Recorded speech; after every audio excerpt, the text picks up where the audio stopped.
Nous avons parlé au sujet des complications de l'ancienne création, de l'entremêlement inextricable des éléments, et comment le Seigneur n'a aucune intention quelconque de les démêler, mais que sa méthode est d'apporter une nouvelle création. Puis nous avons poursuivi en soulignant que beaucoup de la confusion et d'échecs conséquents de faiblesse, d'arrêt et de faillite ont pour cause la négligence de la réalité fondamentale que Dieu ne reprend pas quelque chose qui a avancé dans l'ancienne création, quelque chose qui a une histoire, mais qu'il recommence au début, dans le sens du premier-né ou dans la nouvelle naissance.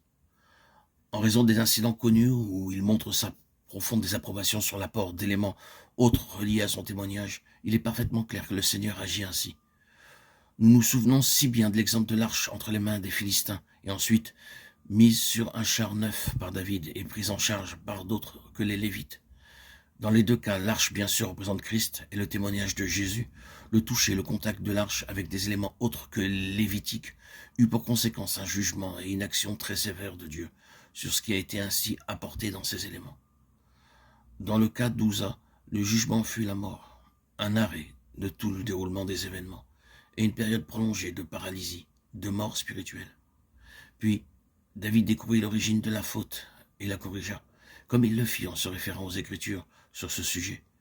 Dieu avait ordonné que personne, à l'exception des Lévites, ne devrait porter l'arche. Tout cela est représentatif, symbolique et apparaît pour montrer que le Seigneur ne permettra pas que des éléments de l'ancienne création viennent et prennent le dessus sur les réalités de la nouvelle création. Formulons-le autrement.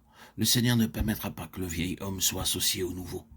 Ou nous pouvons aussi dire que le Seigneur n'autorisera pas que ce qui n'est pas Christ soit fortement associé à Christ.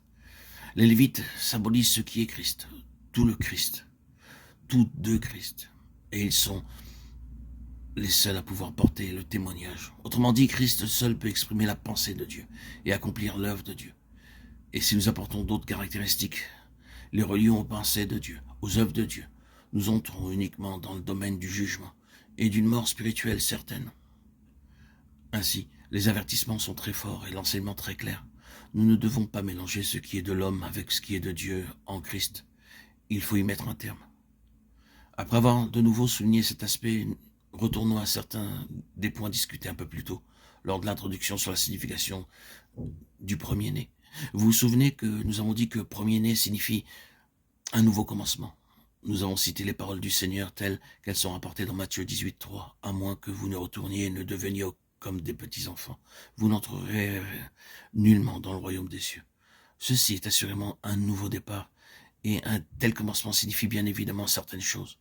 Quand vous démarrez avec le petit enfant, et là le mot petit est le diminutif, vous avez ceci à votre avantage. Vous avez une voie qui est dégagée. Cela signifie qu'il n'y a pas d'histoire à défaire, rien à abandonner, rien sur quoi revenir, mais que vous avez dès le début un chemin vierge et tout vous attend. Il en est ainsi quand vous retournez et devenez un petit enfant.